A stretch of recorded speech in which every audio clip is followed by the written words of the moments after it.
Colleagues, ladies and gentlemen, um, perhaps I should acknowledge the colleagues from humanities and colleagues from other faculties. Professor Rajadeli, the Dean of Humanities, and of course Professor Sandhu, the Deputy Dean, and then of course I see one or two into the department. Welcome you this afternoon. I also want to, just by way of starting this afternoon's discussion, thank Professor Christopher de Westhuizen for the enormous work that she's putting into the transformation talk series, as well as various other transformation interventions, which I believe are quite important at the university, such as the University of Pretoria. Just a brief word on the transformation talk series.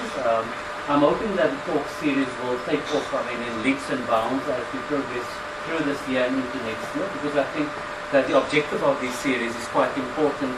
One just needs to read the newspapers to realize that one needs considered, thought through, thoughtful discussion around issues of transformation. One sees what happens at other universities and the level of engagement with talks on transformation. I'm hoping that at our university that we will have greater numbers of people engaging in the topic, because of course it's not only pertinent to a context such as the University of Pretoria, but it's important for our society. Universities should lead around topics such as transformation, and not follow what happens outside the university when we have something that bursts up, that suddenly happens at the university. All of us are surprised. When something happens in our cities, we are surprised. And yet we should be able to, given our location within our society, we should be able to have solutions and be able to engage in a meaningful way with some of the difficulties that South African society encounters. And I'm hoping that, of course, this series of talks will enable us to deepen our understanding of issues that are germane to issues of transformation.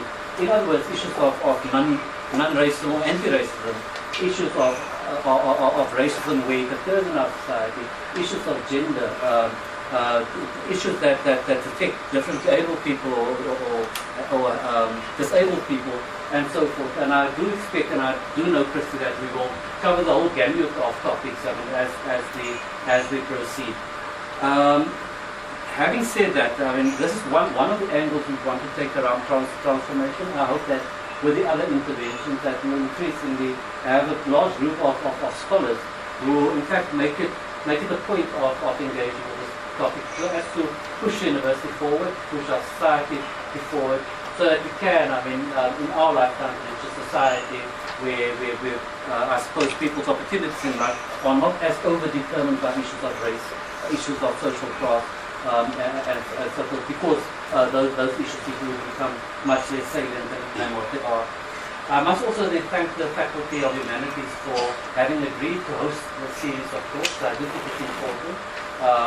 It's the topic that we are engaging in, and which forms part of the series of talks, is a topic which we have to admit many people feel uncomfortable with. So it requires a bit of commitment and I suppose dedication and courage from the part of faculties to launch these talks and to carry on despite the interest or lack of interest that one has to forge ahead and see what one can produce.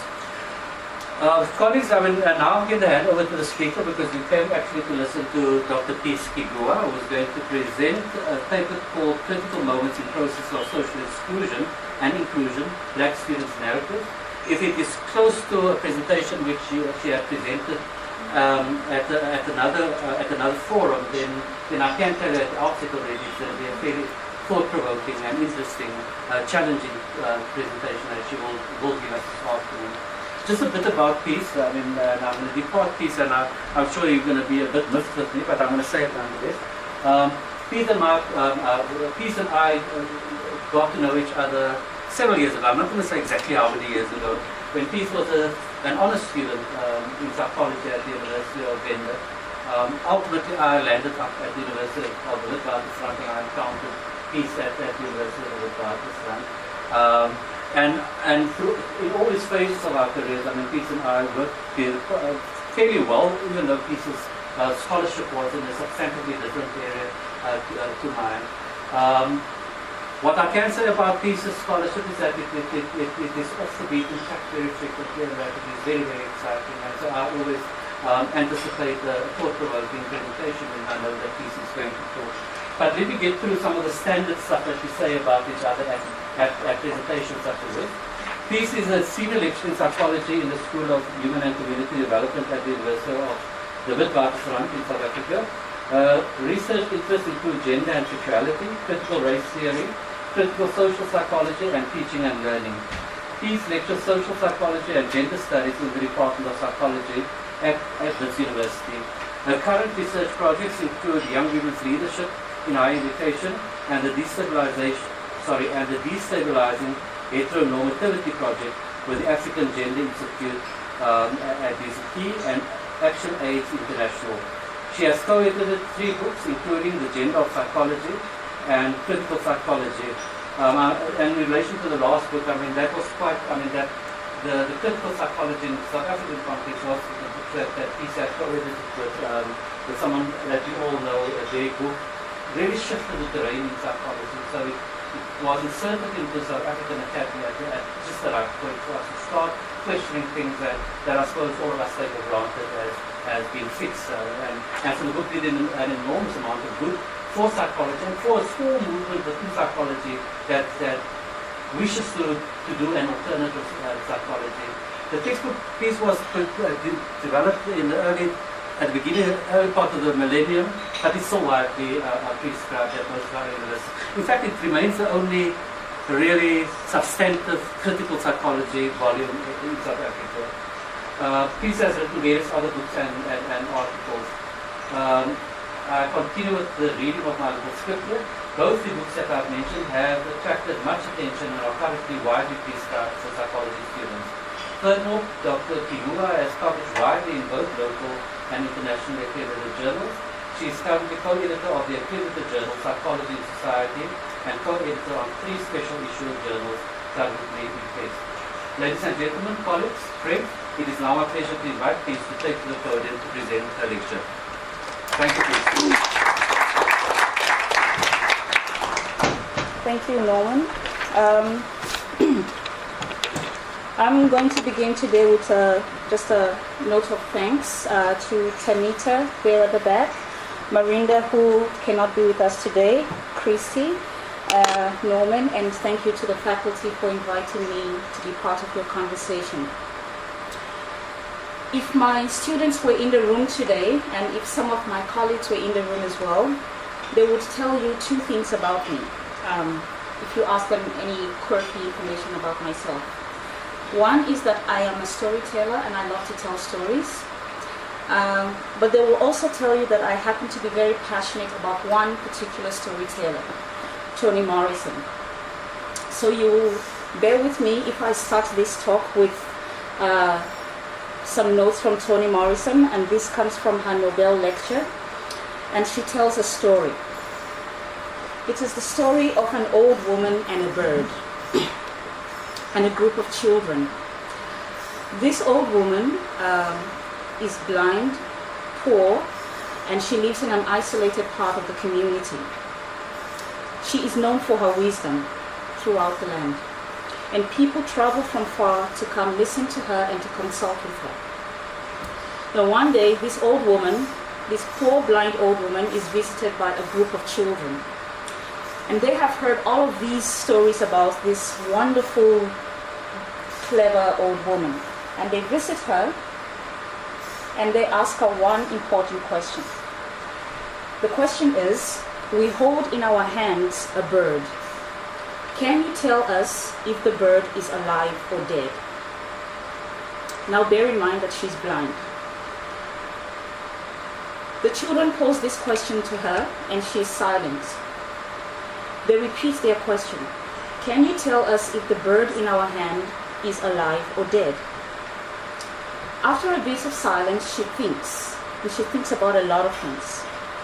She thinks about her story, her personal story. She thinks about her history as a blind, poor black woman. She thinks about her community. She thinks about language, and she thinks about the power of language to do things, to build things, to liberate people, to destroy things, and to oppress people. And so this question that the children ask her, she takes it very seriously. And she thinks for a while, and finally she says, I do not know if the bird in your hand is alive or dead, but what I do know is that it's in your hands. And there is silence. The children listen to this, and they speak back to her. They interrupt the silence, and they tell her about the meaning of their question. They tell her about their thirst for knowing. They tell her about their desire to learn more. And they tell her about their respect for her as a representative of the older community who should know more. But most importantly, they tell her that there is no bird in their hands. She listens to this, and there is silence in the room. And finally she says, I trust you now. I trust you with the bird that is not in your hands, because you have truly caught it. See how lovely it is, this thing that we have built together. And this is the end of Toni Morrison's Nobel Lectures speech.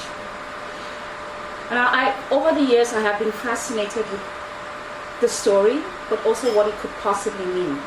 I've been fascinated with who this old woman could be and what she represents, and what the children represent, but most importantly, what the bird represents. And over the years, my students and I have gone back and forth, being creative in our answers and speculations about what the bird could possibly mean. I like to think of the bird as language. I like to think of the bird as narrative. I like to think of the bird as community. And today in particular, I want to think of it as community. And I want to speak to a particular community where we are and where we find ourselves today, the university. My colleague and friend, Professor Jill Bradbury, in a conversation on precisely this particular talk, said something very interesting to me. She said the whole point and the way we start thinking about transformation is that we need to be willing to come together and listen to each other's stories. And so I also want to think about the bird as story. I have also been struck by the importance of intergenerational dialogue from that particular story. This woman who is willing to listen to this group of children and vice versa. And the only way they are able to come to a new possible world is through that willingness to listen to the other story. And so what I want to talk about is part of the dialogue of transformation.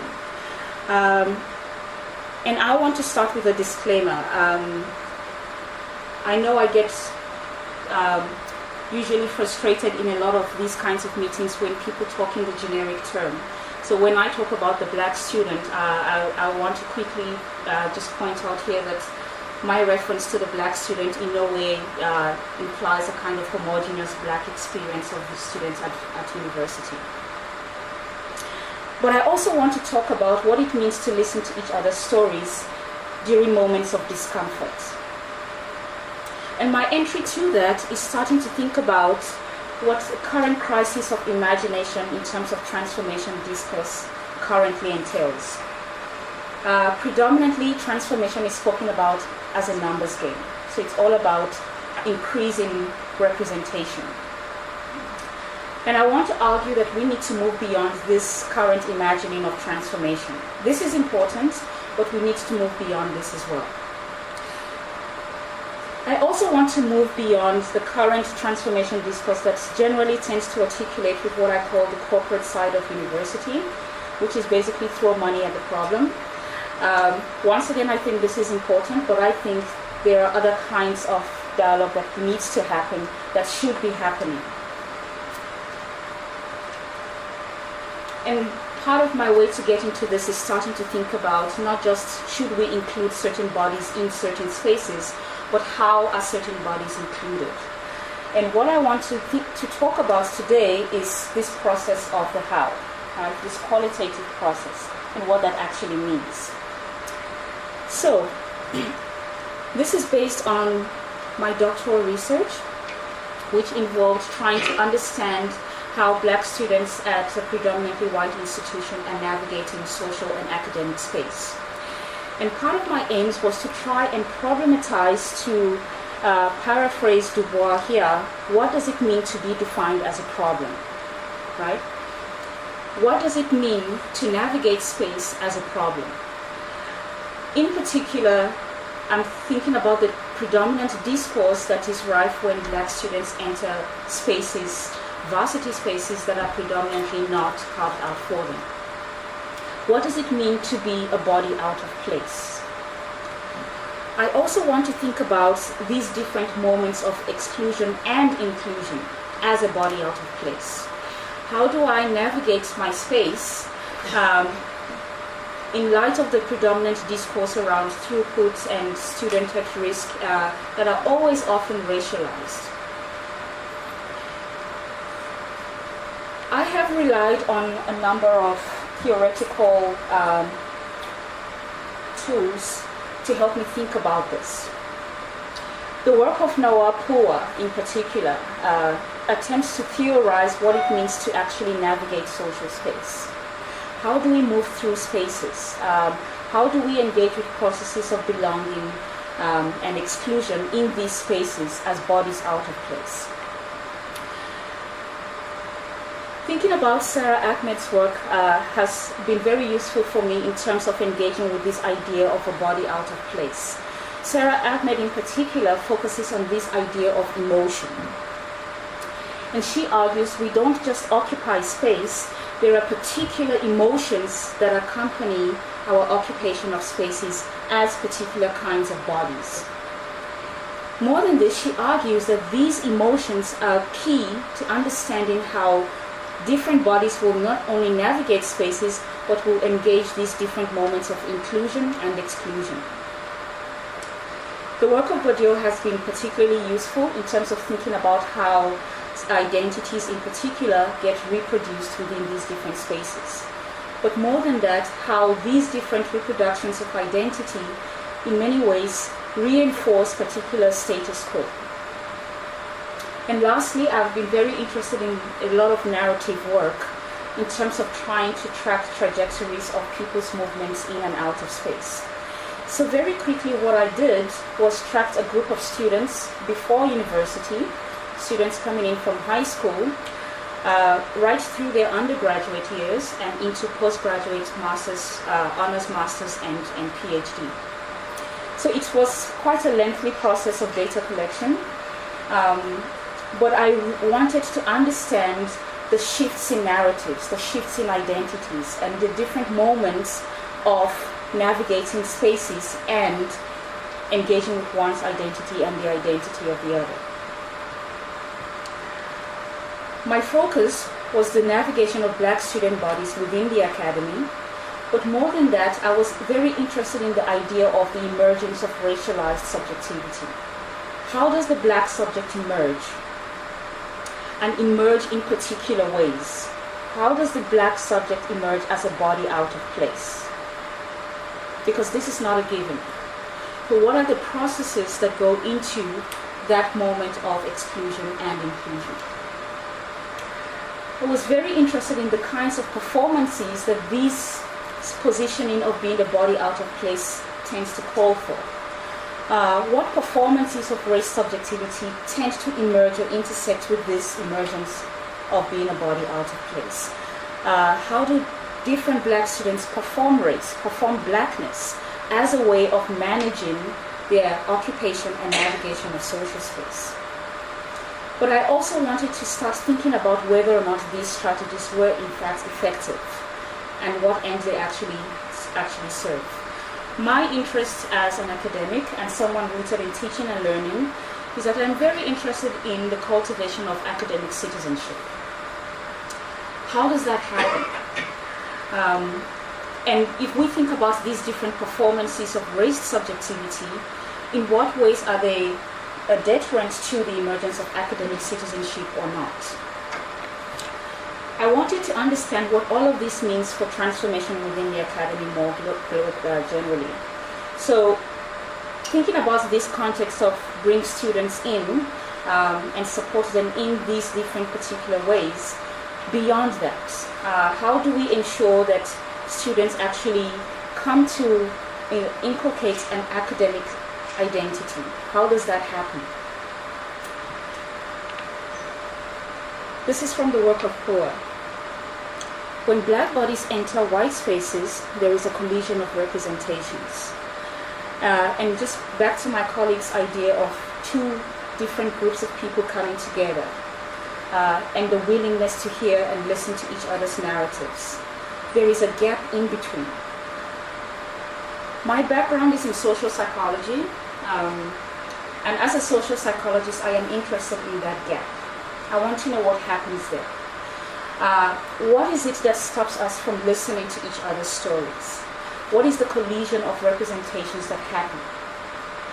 And so starting to think about not just how students are working with race, but also how students have entered the institution with different understandings of race and are using that in different ways, in productive ways, but also in ways that limit their potential for engaging an academic identity.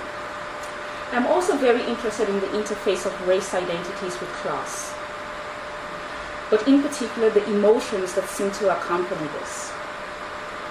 And following on the work of Diane Rea, I want to argue that there is an aspect to subjectification, to racialization that no one really talks about, and this is the element of emotions.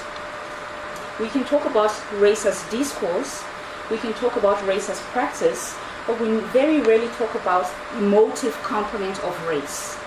And what I want to argue is that this emotive component is key to different ways in which we are racialized and in which racialization actually happens. But more than this, I want to argue that this idea of emotions that remain unspoken about is key to thinking about transformation.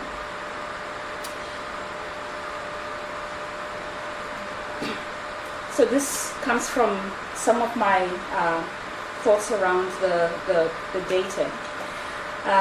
What I had was two different groups of students. Students in many ways who identified as and who could be classified as students coming into the institution with cultural capital. These are students who come from a particular class that allows them to navigate the institution in different ways. So it could be financial, but it could be in other ways as well. Language, and just a general sense around academic citizenship. These students, in their narratives and talks around race and racialization, in many ways spoke about being black in terms of a threat, the threat of becoming black. My other groups of students spoke about race and racialization in terms of a class position, but a class position that did not allow them to navigate the social space and the academic spaces. These are students who typically entered this institution without any kind of financial or cultural capital. These are students who would typically have come from previously disadvantaged high schools. And they spoke about being black in terms of the threat of being visible, right? We enter the institution as bodies out of place, and we are afraid of becoming visible as bodies out of place. And so I separated these two, the threat of being black and the threat of becoming black, because they spoke about racialization in very different ways. And they spoke about navigating the institution in very different ways as well. What I have here is what I've called positive versus negative talk about blackness. The students who enter the institution in terms of embodied cultural capital generally spoke about blackness in positive ways. But more than that, there was always this underlying threat of not being lumped with the other groups of black students. So there was always that threat that was just not spoken about. But more than that, they spoke about blackness as atypical. They talked about their interactions with lecturers and different bodies within the institution, And always the positioning was in terms of them being atypical blacks. So you're not like other black people, right? You're different from the others. They also spoke about visibility and invisibility in different ways. They spoke about moments of being visible, and being visible to their lecturers, being visible to other bodies within the institution, precisely because they were not a typical black. And they spoke about this visibility in positive ways. But they also spoke about invisibility and the desire to actually become invisible to their lecturers. In particular, they spoke about black members of staff who targeted them as potential candidates for postgraduate programs, which was all part of the idea around mentorship of black students into postgraduate programs. So from the point of view of members of staff, this is supposed to be a positive process and practice of mentorship, but from the point of view of the students, they spoke about this as a kind of desire to not be visible in that particular way and actually wanting to be invisible. They also spoke a lot about academic citizenship and the different entry points to this. And then I have the students who experience blackness in terms of a threat of being black. And this generally spoke around blackness and racialization in terms of a negative process. And they always talked about, I don't want to be identified as this typical black person who cannot speak the appropriate lingo, who cannot do A, B, or C. So it was always this general discourse around a typical blackness that they wanted to shy away from but couldn't. And so they had these different moments of visibility. If I get pointed out in the class and I had to speak, I become suddenly visible in a way that I do not wish to be. They spoke about invisibility and hypervisibility, the moments of being ignored by members of staff precisely because they were not able to participate in the academic conversation. But they also spoke about hypervisibility, being visible in a way that actually heightened their sense of inferiority. And I separate this from visibility because this particular kind of narrative was spoken about in terms of academic citizenship. I feel exposed and therefore I will not do certain things, even though that would be in the advancement of my academic citizenship. So I started out thinking about these different groups of students. And I'll give you a series of quotes to just illustrate what I'm talking about. This comes from a student who speaks about language. The level of engagement with the university is different. First language speakers or others from Model C schools find it easier to speak to lecturers. Sometimes I want to talk in class, but there are other issues that would come, like you have to translate your language to English and then make your point, which is a difficult thing to do. And I'm not a bad English speaker, but at that level, there is still a lot of things. Confidence plays a significant role as well. So you think beyond the point, beyond making the point that you want to make. What if there is an error in how you express yourself? This is another student.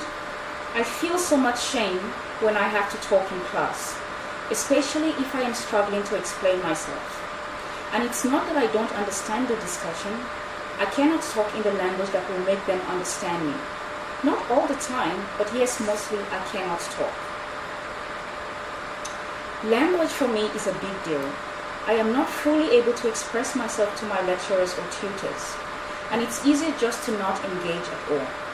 Even in the small group discussions in the tutorials, I still find it difficult. The tutor asks you a question, and you can just imagine everyone looking at you and wondering what you are saying. I must say, being taught by lecturers of different races was something that I had to get used to, and it was a struggle for me. I wasn't used to their style of engaging with us, and I couldn't even talk with them in consultation. I still don't consult if I can help it, but if I must, then I will only do that with a black lecturer. I just don't have that confidence, I don't have the language. At least with a black lecturer, you can talk in your language. But even if you can't, it is still all right. And this particular, the next quote I'll put up for you, this particular student is a postgraduate student who spoke to me about the process of finding a supervisor for her research report. And the process was that they had to go find specific members of staff who speak to their research interests and passion. And then they advised us to choose someone who was interested in our area of interest. But most of the people who shared my interests were white, and so I didn't go. And so after I became desperate, I decided I had to find someone soon. And I decided to choose the one person who I thought I would be more comfortable with from that group. That is how I have always approached staff since I came here, from my undergraduate to postgraduate study. This particular student then went on to choose a white supervisor, and she's telling me about that process. Why did you feel you would be more comfortable with this person? Because I didn't see her as white, not like the others. She was different. What made her different? I don't know, she just is. She's not like a proper white person. And so I think about language, and I think about the different valuations of language. I think about financial capital and how these intersects with other kinds of capital to influence how students are navigating the institution. But more importantly, I'm thinking about the ways in which students are actually working with different understandings of race that inform how the kinds of relationships they form at university, but also the kinds of interactions they engage in or choose not to engage in. I also think about the different ways in which there's a strategic deployment of race in particular instances. So how these intersect with moments of visibility, invisibility, and hypervisibility. And then I think about issues around representation. I would say one of my highlights as an undergraduate so far has been the fact that the one black lecturer that we did have in my entire year was not just good, but he was also very strong as an academic. It was nice to see that, because as much as you want more black staff, you also want them to be really good. Otherwise, it just confirms the stereotype of how blacks do not belong here. We had this black female lecturer for sociology one time. She was so brilliant and engaged with the class intelligibly on her subject. And it wasn't just me. You could see how the other students, white and black, responded to her. And I felt so affirmed. It affirmed so many things for me. Having that experience, you don't like it when they complain about a black lecturer. The fact is, we do not see. We cannot see the black academic, especially for us undergraduates. And when we do, it is always with a secret wish that they are worthy, So they speak about their own processes of racialization, but also interestingly, how they are in many ways, they feel implicated in the representation of the other as well. I mean, black students being in postgraduate is not always considered on merit. We have to prove that we were not diversity candidates or anything like that. So obviously, you are always working harder than most and have to be careful that you don't get lumped with the others. I know some of the others are definitely diversity candidates, but you don't want to be categorized in the same way. So you have to watch yourself. They speak about all of these narratives, and what I did is I separated the different kinds of what I would call racial constructs. I was interested in the kinds of emotions that seemed to accompany these different discursive reproductions of race. I also wanted to look at the strategic deployments. This is my racial constructs, this is the emotion accompanying it, but what do I do as a result? What is the strategic deployment in response to all of that? And lastly, I wanted to look at the effects. So for example, when they speak about typical kinds of blackness and being considered typical, in other words, confirming the stereotype, the emotions that generally tended to accompany this were emotions of shame, emotions around fear and anxiety. And I also speak about desire because, interestingly enough, they also speak about the desire to not be typical, to actually move to the category of being atypical black. So there was always that fluctuation back and forth. But in terms of a strategic deployment, this is primarily in terms of avoidance, distancing of oneself from academic practice, and self-effacing kinds of references to the self. And I speak about avoidance in terms of I will not consult with my lecturer. I will choose a supervisor that I think I would be comfortable with, whether or not they're interested in my research. I will not participate in after-hours study groups. So the different kinds of strategic deployments. And what I want to argue is that the effect of all of this is that it actually sustains and in many ways reproduces hierarchies within the institution. But more than that, it also seems to reinscribe a kind of racialized ideal. I want to get to that. And so there's always this kind of debasement of race, of blackness.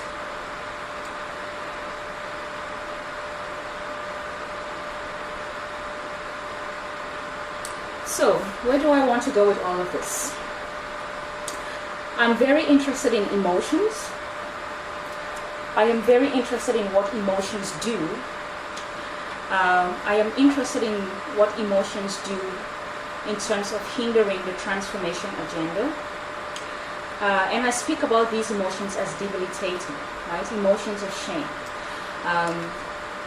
Because my argument is that part of the inculcation of an academic citizenship is that students should have the ability to broker access within the institution, should have the ability to broker power within the institution. And one of these routes is primarily through language. But I don't just want to look at emotions as debilitating. I also want to look at the potentially, and I emphasize potential, the potentially productive function of emotions, in particular shame and guilt.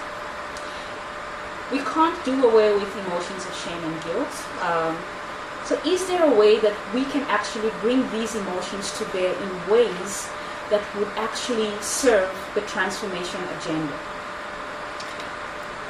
Quite a number of the students speak about their feelings of shame, but what that actually inspired in them in terms of wanting to rise above. And so, yes, I entered the institution. I remember this one particular student who came from Limpopo, and she was a member of the Zionist Christian Church, ZCC, which is quite conservative, but also quite traditional. And there seems to be some kind of hierarchies in terms of cultural power amongst the students. And she found herself quite isolated when she came in as a first year for a number of reasons.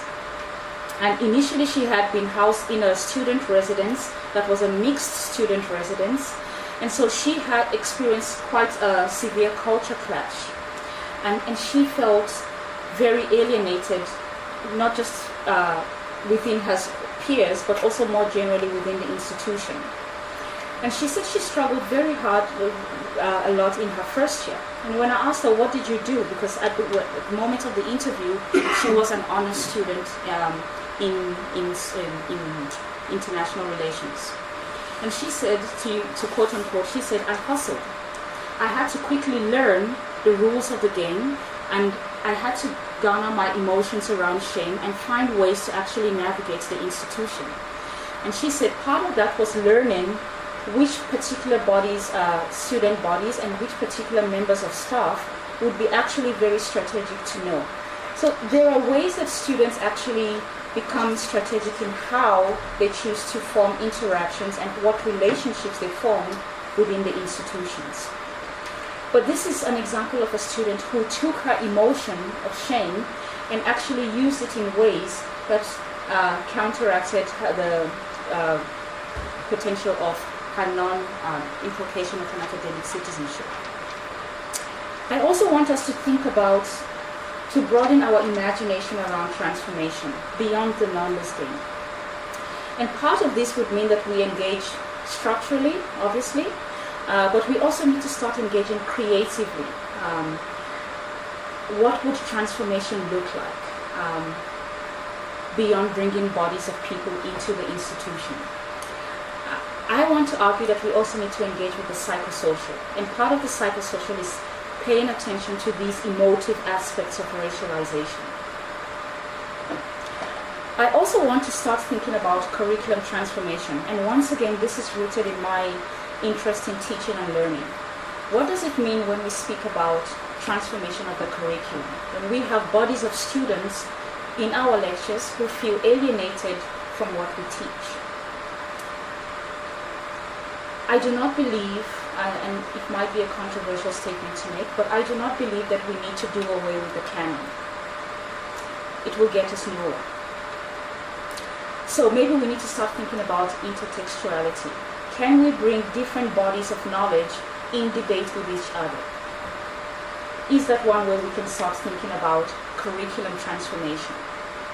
It can't just be about throw out the one and replace with something else. So can we bring these antagonistic bodies of knowledge in dialogue and in debate with each other? But more than that, I want us to start thinking about curriculum transformation in terms of, are we actually engaging what it means to read our social world and to be in our social world? And I think that's kind of something that's fallen by the wayside. When our students graduate, do they actually graduate with the capacity to read themselves in their social world and the social world at large? And part of this means that we have to be able to engage this dialogue, these two different bodies of people coming together, the gap in between, the willingness to listen to each other's story, but what that would entail is being able to live with discomfort. Transformation is not easy. Transformation by its very nature means that we will have to live with our discomfort. And there will be moments of discomfort. And part of that discomfort means we would listen to stories and we will hear stories of pain, stories of rage, and we have to be comfortable to listen to those stories.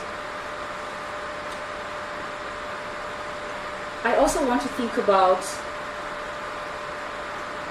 orientation in space, and in particular, this is one of the reasons I always fall back on the work of people like Du Bois and Fanon, because I want to argue that a phenomenological approach that engages what it actually means to occupy space, to move through space, the kinds of emotional registers that accompany that movement in space is important to whether or not the conversation we'll have will remain superficial or whether we will have a real conversation, however discomforting it is, but a conversation that would allow us to start thinking creatively about what transformation could be. Thank you.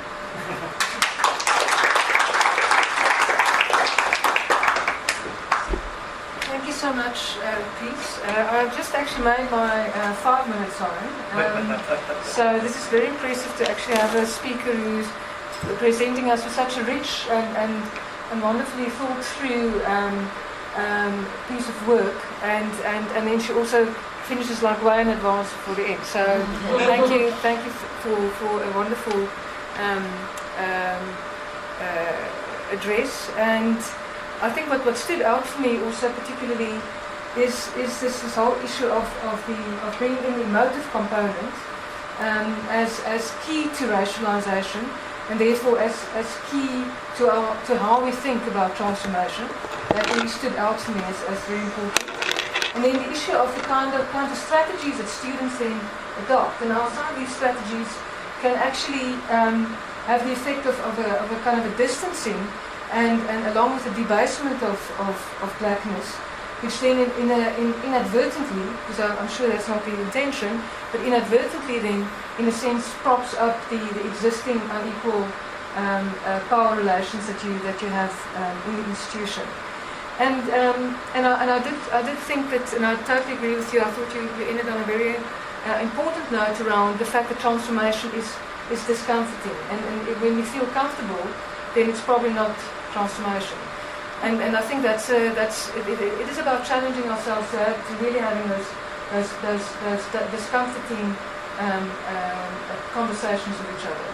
So on that note, I want to open the floor, and I'm looking forward to a robust interaction with Peace on this very, very powerful presentation today.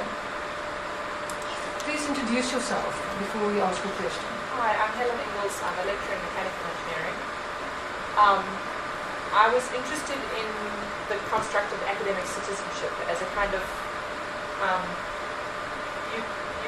you set it almost as an ideal. It seemed like an ideal. And I wonder if that the ideal that I have of an academic citizen is a barrier to my students, and the ideal that they have of an academic citizen is a barrier. And then, almost in the conclusion, you gave another definition of academic citizen as someone who is able to broker power and access, which wasn't my definition of an academic citizen is probably a little bit more advanced than a bald man in a tweed jacket, but it still has those overtones. So I liked your other definition of it. I wonder if we could speak about that idea of what we're trying to get to. I think we'll take another couple of questions. Yeah? Oh. I thought I was talking about No. Oh, you're just waiting. Waiting to talk to you. Questions. Please, Maxine. Thank you very much. My name is Maxis and I'm from Medical Sciences. I was wondering if you could say a little bit more about what the students' responses were about questions around curriculum. I'm very curious about the whole issue of how do they experience the curriculum in two groups perhaps. And did they give you any indications of what they would like to see? Thank you. And I saw a hand over there in the middle somewhere. Nakadi. Nakadi. Okay. Over there? Natabi. My question is... Natabi, just tell us who you are. Oh. No, everybody knows already, but still, I mean... I'm Mutabi Singh Noe. I'm a master's student in hydrogeology. And my question is whether somewhere in your research, if you went across people explaining, black students explaining how them seeing how classes respond to black academics affected if they wanted to bother anymore. Because to bother with being an academic ever. Because I had very rosy ideas one day. I wanted to be like a big professor. I was going to be famous and write stuff. And I've been here for 6 years. I've had one black female lecturer, and she was brilliant, which wasn't the issue, but we can't hear her. Her accent is weird. And just the way that the class treated her, and I was like, I'm not going to go through this. Why would I want to do this? Yeah.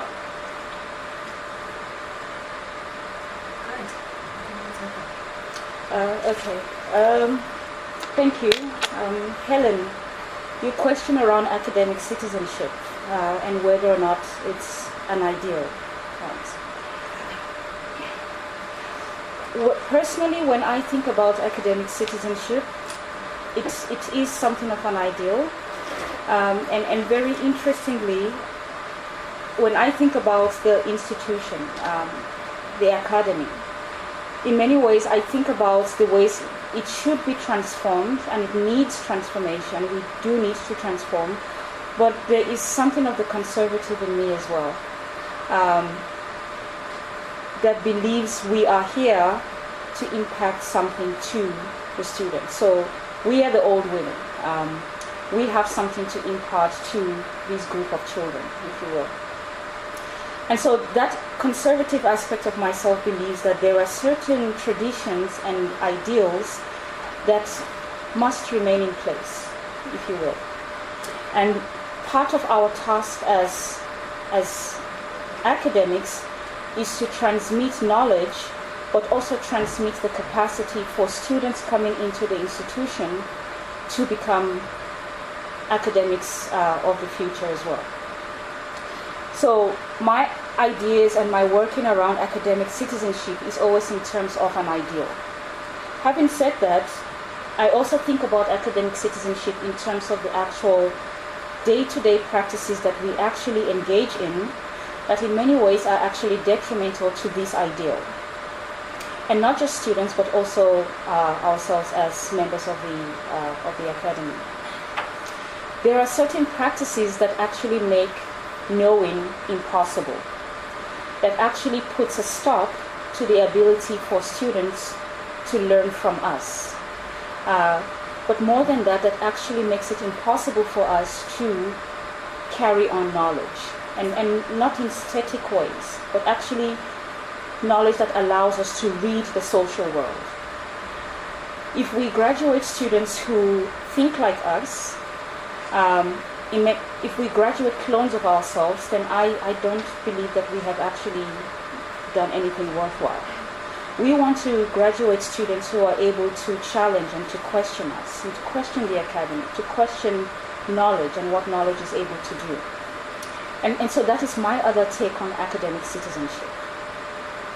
And in many ways, it's always about trying to navigate moments of whether or not we are actually the problem, and in what ways we are the problem, and what we would need to do to transmit, to transfer and to change all of that. So I think in many ways the ideal that we carry around in our heads can be a barrier to the transmission of knowledge. But having said that, I also believe that there needs to be a kind of intergenerational moment of encounter that allows for transmission to happen. When I think about my postgraduate students, in particular, and this is just a very informal conversation between a colleague and myself, and we've been talking about the transition of our postgraduates profile in the department, and how over the years there seems to be a move on the part of students towards just handing in a report, but without really engaging with what all of this means. And in my frustration, I had said to her, because she'd been talking about one of her students, and in my frustration I had said to her, maybe we just need to go with the flow. This is what it's looking like now. We need to graduate these numbers of students and carry on. And she'd said, she'd been speaking about a black student of hers, and she'd said, actually no, you should come listen to my student. And I'd been part of this series of seminars as well. And after the seminar and engaging with the students, I said to her, this is the first time in a while I have experienced a student who feels that they actually own knowledge. And it's not just about repeating and duplicating what we pass on to them, but a student who feels they own knowledge and can carve out their own space, and can engage beyond the curriculum in terms of what could actually work in this particular space. And so for me, that was an instance of academic citizenship. And something right had actually been transmuted there. And so I think about it in different ways. But academic citizenship in many ways is also about the ability to participate in different practices of the academy. And so on a very pragmatic level, it's about, do I need to leave the university by 5 o'clock to catch my taxi because otherwise I'm screwed, and so I can't participate in the study groups that will be happening after hours. That's a student who is not participating actively in terms of an academic citizenship. And so there are different moments of inclusion and exclusion to what we mean by that. Maxim, students' responses to the curriculum and how they experience that. This is actually a very interesting question in light of very recent events that have happened on my campus. And there's been a whole spate of talk around transforming the curriculum. And part of that has involved speaking to students about what they would like to see in the curriculum. And part of my frustration, I must admit, is that the general understanding of curriculum transformation is that we need to just bring in what was previously not included. But in not a critically reflexive way about what that actually means and what different bodies of knowledge actually mean. So what I would want to engage with students is as the push for what a lot of students have been calling African psychology, for example. the push for more indigenous and marginalized knowledge to enter the curriculum, what does that actually mean? And what does that mean to this canon of knowledge and enterprise that we're actually involved in?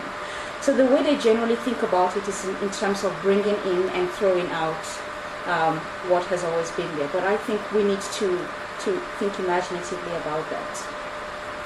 And Tabi saying, your question is very interesting, actually.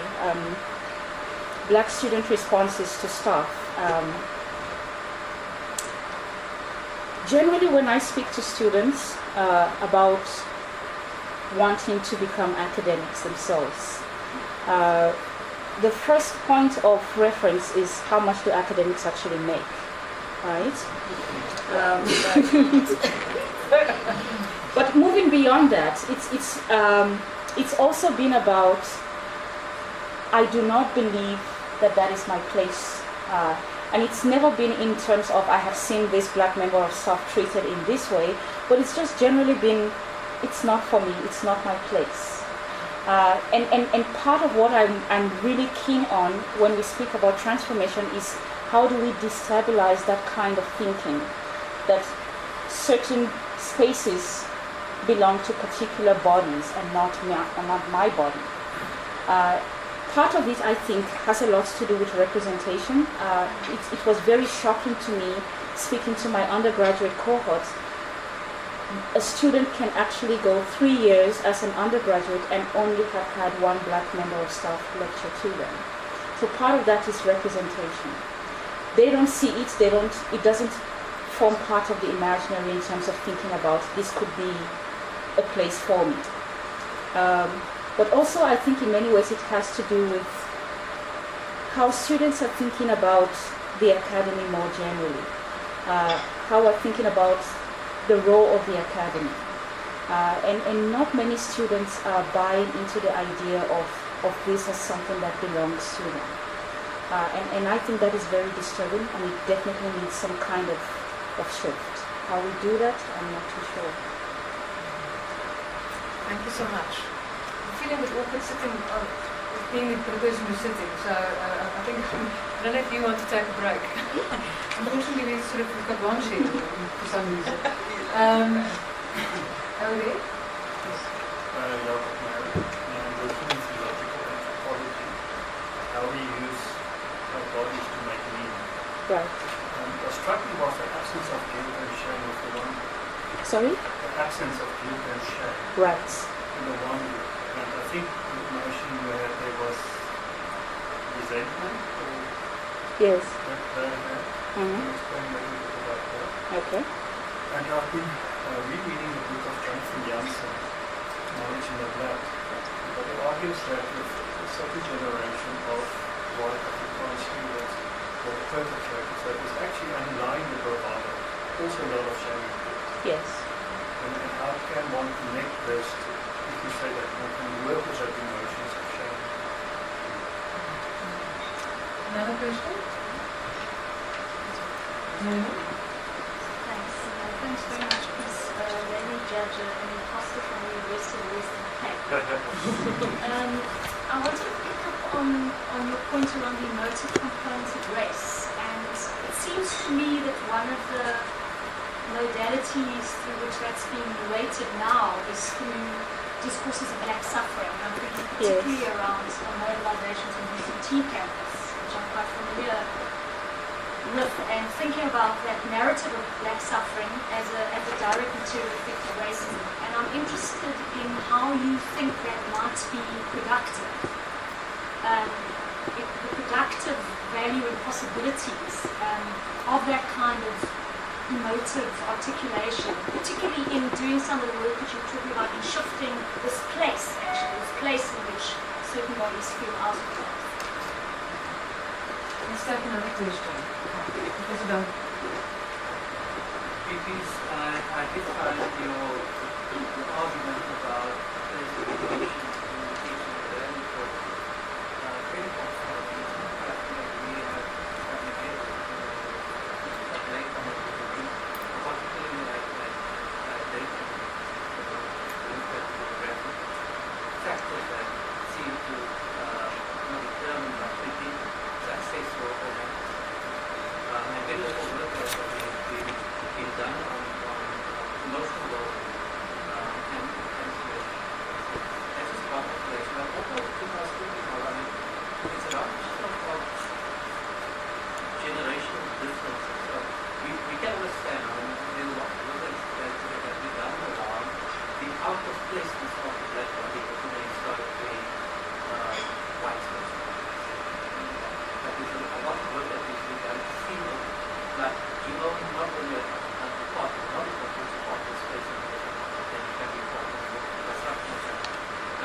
study was an experience of young black students.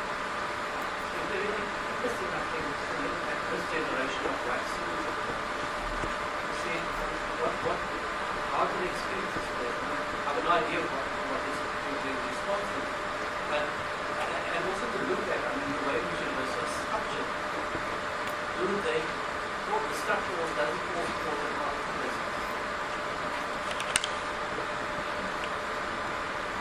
I'm going to take a final, I'm going to make us our final round so we can end on time. Any further questions? This is your last chance. Dear. Just a small question. It's clear from the CSAG. I think the word that stood out for me was the word policing. I took that from what you were saying, it's a policing of the self. Yes. And in doing the research, I think a lot of policing that we all do around gender and sexuality, for example, and race is sometimes unconscious. Yes. To what extent, as being participants in the study, was that surfaced for them? What effects did you see that have on you? The policing of the Yeah. self, right.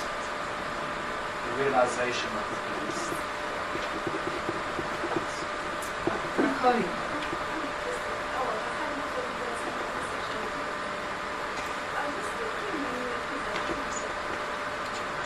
I'm just wondering, if you speak a bit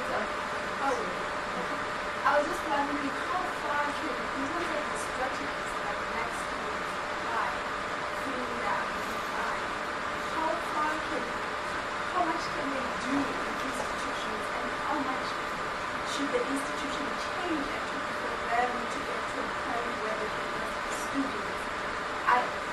When you were presenting, I thought of two case studies. One student at Stellenbosch who's the first thing they are telling you is to get into their English background.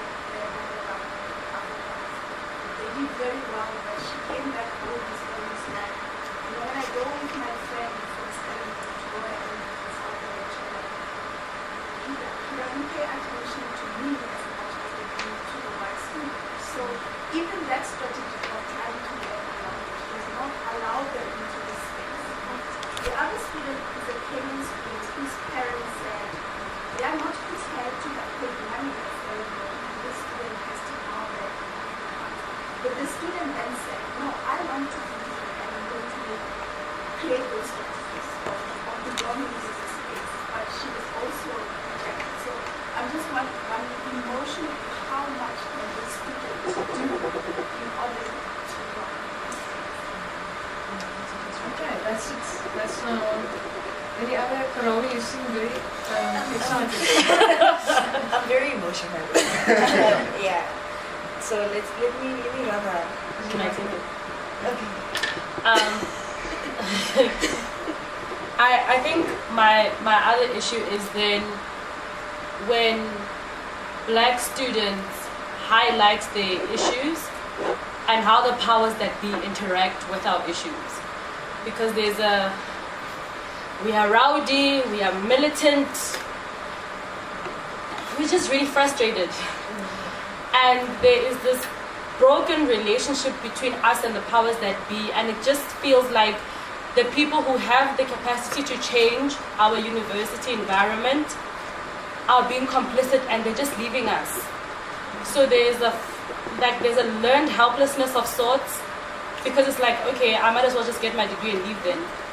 So how university transformation agendas work or not work for black students, and how that affects them being able to be citizens of this academic space. Okay. Well, you've got a serious series of questions there, so I'm going to leave it in your own hands. Okay.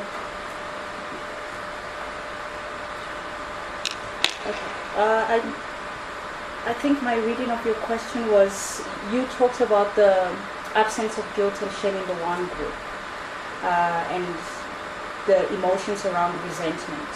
You asked for clarity around that, if I'm not mistaken. The resentment, in many ways, and this primarily came up from the students who not only perceived themselves, but who were categorized by others as students who are entering the institution without cultural capital. And these students, in many ways, spoke about the other students in terms of resentment.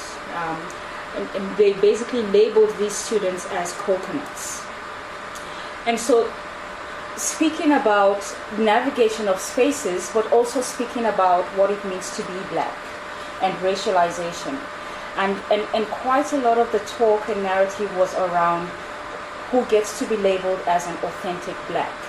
And their understandings was that these students were not authentic blacks because they were coconuts.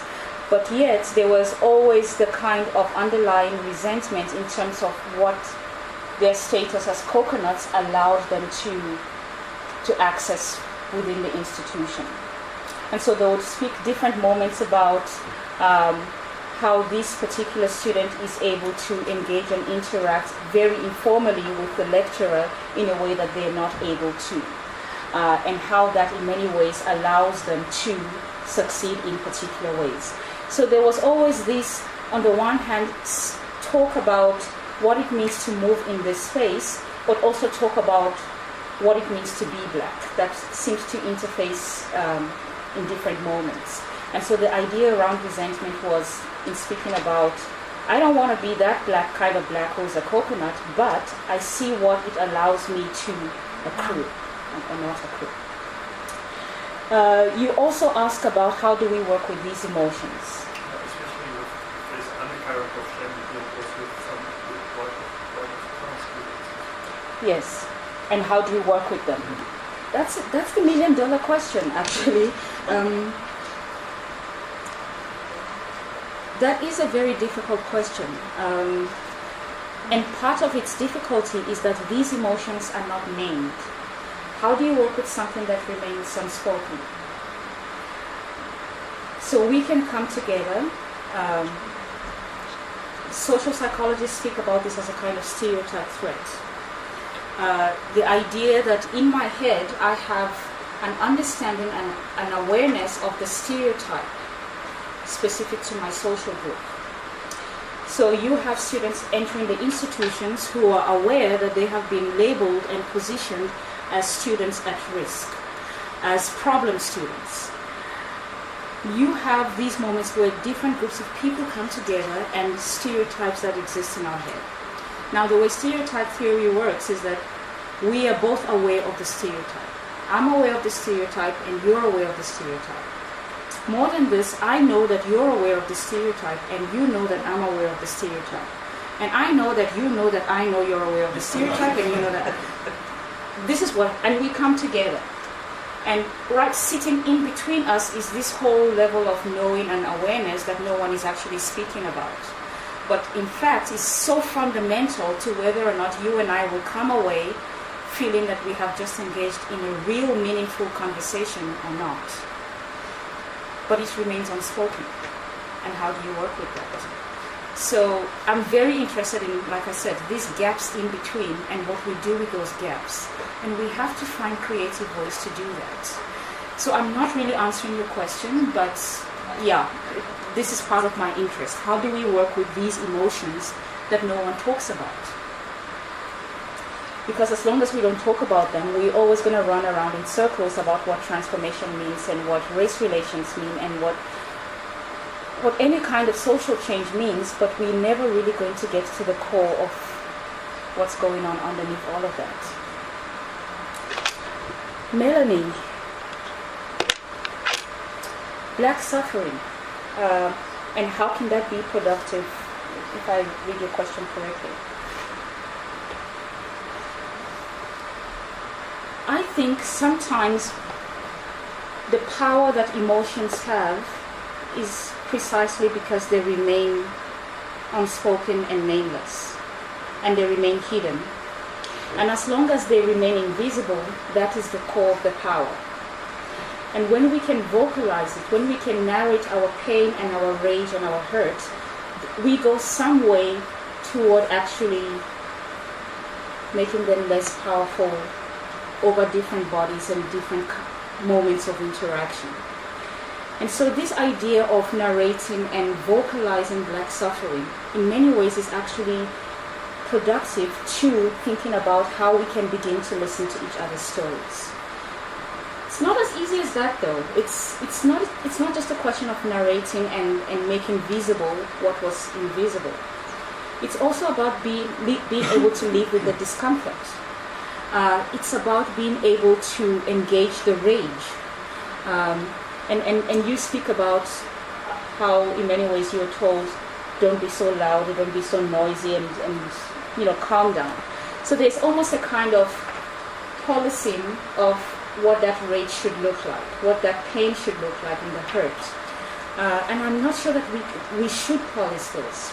We cannot police those at all. And so I think it can be productive. It can be productive the moment we make visible what forums that happens in and how that dialogue actually happens. And Pierre and I were talking earlier on about how do we actually destabilize. That is, again, the million-dollar question. But I think it cannot remain hidden. We need to vocalize and work with emotions. And back to my point about transformation being a very messy practice. It has to be messy. Norman, I'm not sure if you had a question or a comment, but I really like your idea around structure.